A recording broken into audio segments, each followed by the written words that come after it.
How to add search bar in Google Sites.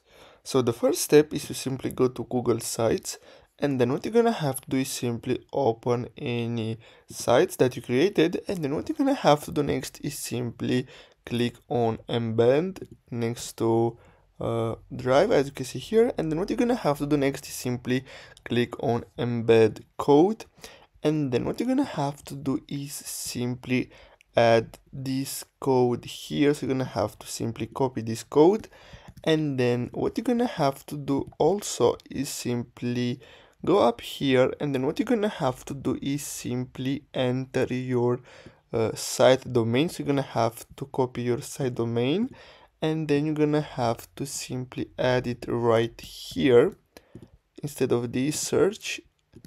Paste it here and then click on next, and then what you're gonna have to do, as you can see, click on insert, and we have our search bar. So as you can see, we can resize this if we want, and we can place it wherever we want.